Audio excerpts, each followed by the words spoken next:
Et bienvenue si vous nous rejoignez dans 64 minutes. Comme chaque semaine, votre grand angle politique du dimanche. Et avec nos invités aujourd'hui, on va faire le bilan de cette année 2022 politique. Et puis on va se projeter aussi un peu en 2023.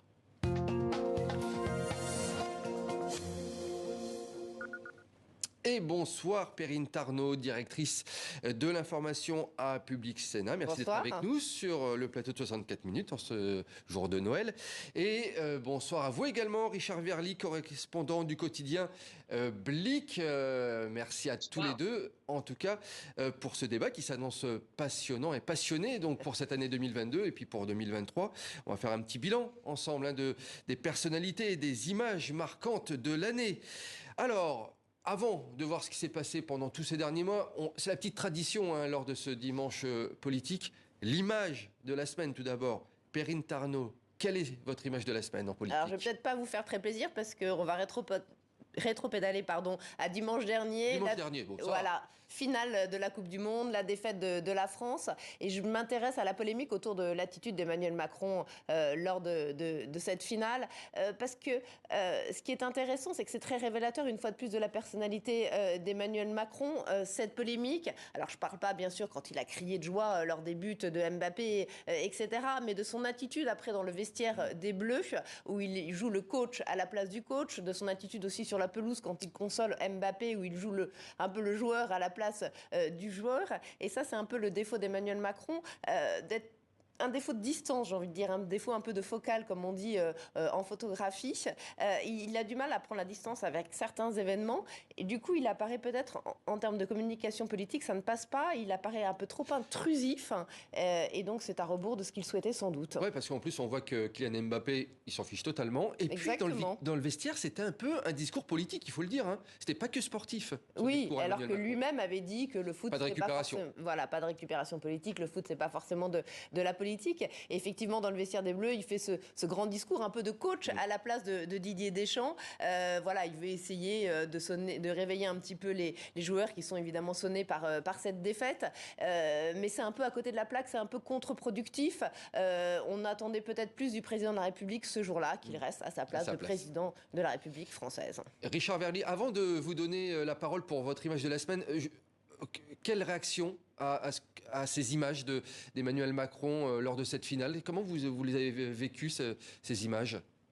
Oui, je suis d'accord avec Perrine, c'est exactement ça, c'est-à-dire ce problème de distance. Alors à la fois, il y a un côté extrêmement émouvant, touchant d'Emmanuel Macron. On a vu les photos en tribune, il était en bras de chemise, il était complètement exubérant pendant cette finale. Mais il y a un moment où il aurait dû effectivement peut-être faire un pas de côté, aller dans le vestiaire certes, mais surtout ne pas y emmener de caméra. Je pense que c'est ça le problème, c'est d'avoir emmené la caméra, de s'être fait filmer, d'avoir diffusé ces images et donc d'avoir donné l'impression qu'il cherchait avant tout à se mettre en valeur lui, plutôt que l'équipe qu'il venait consoler. Richard Verly, ça a été commenté en Suisse, cette image ou pas?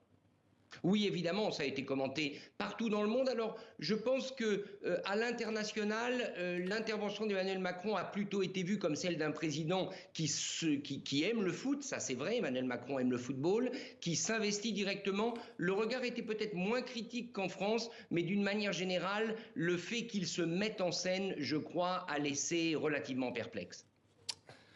Oui, il y a toujours effectivement la question de la récupération politique possible. C'est toujours dans ces cas-là. On sait que le football est un vecteur de communication important pour les politiques. On se rappelle bien entendu tous de Jacques Chirac en 98, qui avait bénéficié de la victoire des Bleus de la première étoile. On sait que c'est un vecteur de communication important pour les politiques parce que c'est un sport populaire. Donc forcément, effectivement, il a essayé de jouer, mais là, il est peut-être un petit peu trop loin. Petite erreur de communication. Richard Verly, promis, je vous donne la parole concernant votre image de la semaine. Alors la mienne, elle est beaucoup plus politique, puisque c'est Gérald Darmanin qui parle aux journalistes, donc suite à cette attaque qui est intervenue devant le centre culturel kurde de la rue d'Enghien à Paris.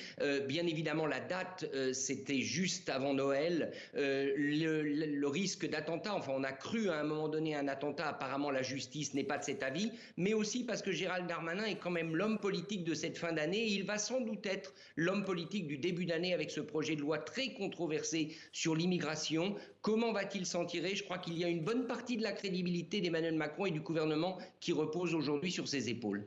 Et on va revenir bien entendu sur ce qui va se passer en 2023 dans les minutes à venir. L'image de l'année, maintenant, on va élargir à ce qui s'est passé sur tous ces derniers mois.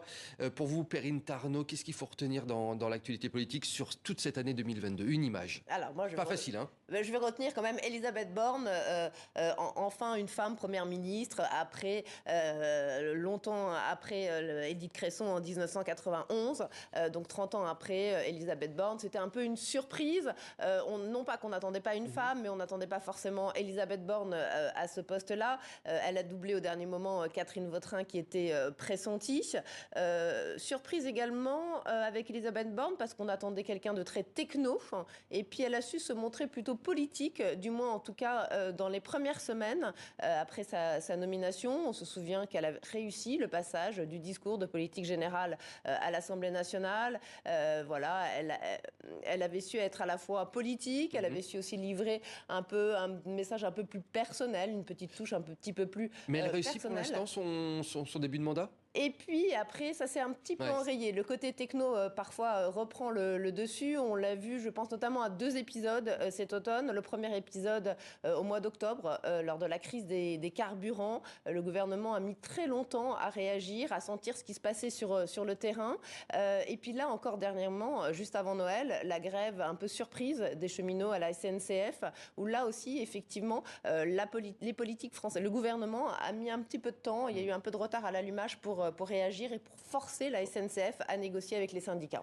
Richard Verly de Suisse, elle est perçue comment, Elisabeth Borne, et notamment l'utilisation répétée des 49.3 pour faire passer ces textes à l'Assemblée. Comment est-ce qu'on voit ça de Suisse ? Écoutez, elle pourrait plaire, vue de Suisse, Elisabeth Borne, parce qu'elle a ce côté, effectivement, haut fonctionnaire, technocrate, administrateur de l'État, qui plaît en Suisse parce qu'on y est habitué. Nos ministres au Conseil fédéral se comportent en général de la sorte. Mais là, je serais plus sévère que Perrine. C'est-à-dire, elle aurait pu, Elisabeth Borne, être la femme de l'année, incontestablement. C'était un choix intéressant, c'était un choix relativement audacieux d'Emmanuel Macron. Vous vous souvenez qu'il s'agissait aussi de donner un coup de barre à gauche sur le terrain social. Et là, je crois qu'on n'y est pas du tout. Au fond, ce qu'on retient d'elle, vous venez de le dire, c'est le 49.3, c'est-à-dire une forme de gestion relativement autoritaire de l'État et sur tous les chantiers véritablement politiques du moment, que sont la réforme de l'assurance chômage, la réforme de la retraite. On a vu qu'Emmanuel Macron de lui-même, à la dernière minute, a décidé d'en différer l'annonce. Bref, sur tous ces dossiers extrêmement sensibles, elle n'est pas au rendez-vous. Donc pour moi, c'est l'année ratée d'Elisabeth Borne. Ah oui, car vous n'allez pas avec le dos de la cuillère, Richard Verly. Vous la trouvez trop effacée ou pas par rapport à Emmanuel Macron ? Écoutez, est-ce qu'elle est trop effacée ou est-ce qu'Emmanuel Macron finalement ne lui laisse pas d'espace? Là, la discussion peut s'ouvrir. Je crois effectivement qu'Emmanuel Macron, je prends notamment cette décision sur les retraites, c'est lui, semble-t-il, à la dernière minute qui a décidé de différer une annonce à la mi-janvier, alors qu'Elisabeth Borne s'y était préparée. Donc il est possible que le problème soit à l'Élysée plutôt qu'à Matignon, mais je le répète, en ce qui me concerne, c'est quand même une déception. Et Perrine Tarnot? Oui, effectivement, je pense qu'Emmanuel Macron ne laisse peut-être sans doute pas assez de marge de manœuvre à Elisabeth Borne. Sur le dossier des retraites, c'est quand même elle qui a plutôt convaincu, je ne suis pas tout à fait d'accord avec Richard Verly, qui a convaincu Emmanuel Macron d'essayer de différer à début janvier l'annonce de la réforme, notamment pour essayer de négocier avec les Républicains et essayer de trouver un accord sur l'âge légal de départ à la retraite, parce qu'on sent bien que les syndicats, ça y est, c'est fini, ils ne seront jamais du côté du gouvernement, et notamment la CFDT ne se rangera jamais derrière le gouvernement pour faire passer cette réforme. Bon, on est d'accord, vous n'êtes pas d'accord tous les deux, Richard et vous, sur la personnalité d'Elisabeth Borne. Richard Verly, l'image de l'année pour vous, quelle est-elle en politique ? Écoutez, moi, il y a un homme qui pour moi a été un peu l'homme de l'année, c'est Jean-Luc Mélenchon, et j'ai pris pour image le moment où il invite les Français à l'élire Premier ministre. Parce que avouez que politiquement, c'était extrêmement habile, ça a surpris tout le monde. Là, il y avait un coup politique très habile de sa part. Après, on connaît le résultat, ça n'a pas marché, il n'a pas été élu Premier ministre. Et aujourd'hui, on voit un autre visage de Jean-Luc Mélenchon ressortir, c'est-à-dire celui du leader relativement sectaire sectaire, qui fait le ménage au sein même de sa formation, qui privilégie certains cadres par rapport à d'autres, afin de se ménager un espace, lui, qui n'est plus parlementaire. Donc ça aurait été, on aurait bien sûr, j'aurais pu choisir Marine Le Pen également, mais j'ai choisi Jean-Luc Mélenchon parce qu'il est aussi l'homme qui, il faut bien le dire, a tué le Parti socialiste, avec la complicité de ce dernier. C'est donc incontestablement le coup politique Mélenchon qui, pour moi, a marqué l'année. Richard Verly, on va réécouter justement ce qu'avait dit Jean-Luc Mélenchon cette année, et puis on va en reparler juste après avec Perrine. J'en veux pas aux gens, mais ils n'ont pas compris. Alors j'explique. J'ai demandé aux Français de m'élire Premier ministre. Quelle est la manière? Comment je fais pour m'élire Premier ministre? Vous élisez des députés de l'Union populaire. Si vous en élisez une majorité, vous aurez un gouvernement d'union populaire et vous avez un Premier ministre sous la main. Ouais, très bon coup populaire, mais quelques mois plus tard, c'est un peu la zizanie, à la France insoumise et puis chez les alliés de Jean-Luc Mélenchon maintenant. Oui, mais c'est un peu sans surprise. On a toujours su que c'était un attelage qui ne serait pas facile à mener sur le moyen, voire sur le long terme. Donc ça a bien fonctionné effectivement pour les législatives. Très bon coup politique. Je suis complètement d'accord avec Richard Verly, de Jean-Luc Mélenchon aux législatives. Très bon coup politique par la suite aussi à l'Assemblée nationale, puisqu'il mène quand même l'offensive sur pas mal de textes. Mais là, c'est en train effectivement de se retourner un peu contre la NUPES. D'une part parce qu'il y a eu énormément d'obstructions. D'autre part, parce que le spectacle donné par l'hémicycle à l'Assemblée nationale n'est pas toujours très beau à voir, beaucoup d'invectives, beaucoup d'injures, etc. Et ça a beaucoup été le fait de la NUPES au début. On voit maintenant que les députés du Rassemblement national sont aussi fatigués et on a vu qu'il y avait des débordements de ce côté-là aussi de l'hémicycle en fin d'année. Mais toujours est-il qu'effectivement, la NUPES et Jean-Luc Mélenchon ont réussi quand même beaucoup à mener le débat politique ces 3 derniers mois, en tout cas de l'année.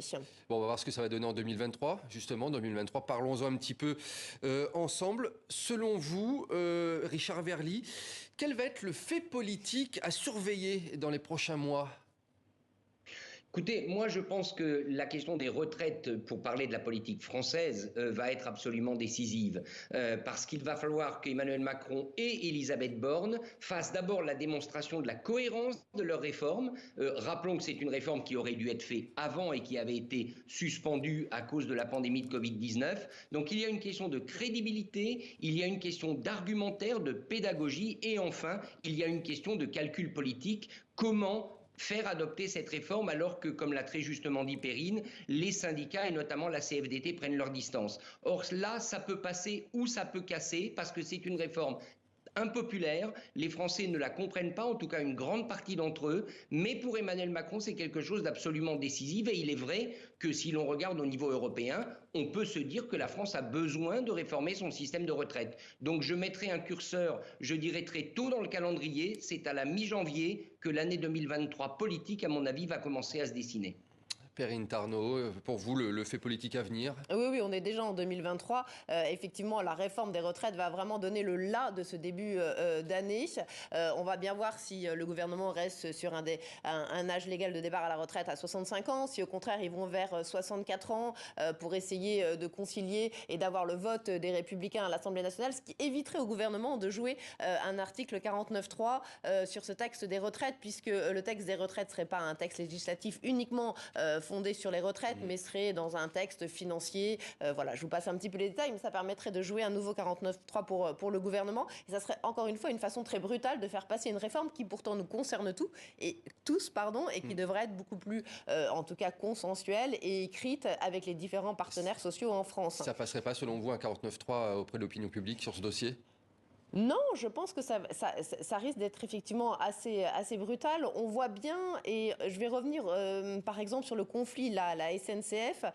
Il y a maintenant des mobilisations qui se font très rapidement sur les réseaux sociaux, qui surgissent de façon assez brutale, qui surprennent même les syndicats. Oui, hors des syndicats en fait. Exactement, voilà, qui surprennent également évidemment les politiques qui n'ont pas forcément les regards assez affûtés sur ces réseaux sociaux. Et donc ça peut être effectivement très dangereux pour notre climat social de cette année. On voit aussi qu'il y a eu ce décret qui a été pris sur la réforme de l'assurance chômage juste avant Noël par le gouvernement. Décret qui donne la possibilité en fait de réduire considérablement la période d'indemnisation chômage si tout d'un coup le taux de chômage en France baisse en dessous de 6%. Donc tout ça amenuise vraiment, grignote petit à petit la confiance, le climat social, et donc ça peut être effectivement assez dangereux pour le gouvernement.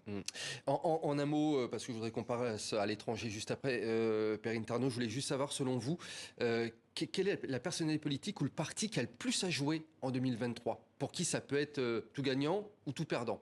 En quelques mots. Alors j'ai envie de dire les Républicains, parce qu'ils viennent d'élire un nouvel homme à leur tête, Éric Ciotti. Et effectivement, on va voir si ça passe ou si ça casse. Mais on a déjà vu que la rencontre cette semaine entre Éric Ciotti et Elisabeth Borne, c'était pas si mal passé, que peut-être un terrain d'entente peut être trouvé sur les retraites, et qu'Éric Ciotti sera peut-être quelqu'un qui finalement arrivera à trouver des compromis avec le gouvernement d'Elisabeth Borne contre toute attente. Bon, on verra ça. Il nous reste quelques minutes ensemble pour parler un petit peu de l'étranger. Richard Verly, le fait de l'année 2022 qui vous a marqué à l'étranger, quel est-il ?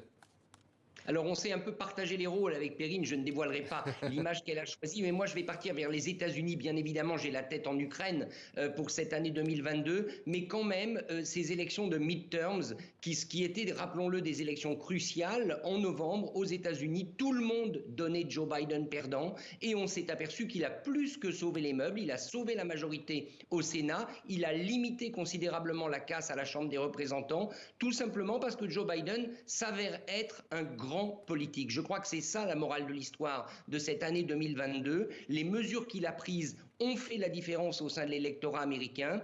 C'est un président qui n'est pas très bien servi par les médias. Vous savez, il fait quantité de gaffes. Sa carrière a toujours été marquée par ça. Mais on a quand même affaire à un président américain qui ne se résume pas à ses gaffes et à ses incertitudes devant les caméras. C'est quelqu'un qui parle aux États-Unis et qui est compris par une grande partie de la population américaine.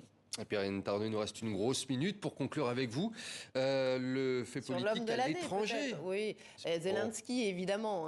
10 mois de guerre en Ukraine, et quel parcours quand même pour ce président ukrainien qui, je le rappelle, était un comédien, élu ensuite à la tête de l'Ukraine, dont on donnait vraiment pas cher au début de cette guerre en Ukraine. On pensait qu'il allait être enlevé, assassiné par les Russes, etc. 10 mois après, il s'est même payé le luxe cette année. Voilà, on voit les images de venir devant le Congrès américain. Il a réussi à obtenir encore 45 milliards d'aides de la part des Américains. Il tient tête aux Russes. Le front, pour l'instant, est plus ou moins stabilisé. Même les Russes reculent en Ukraine.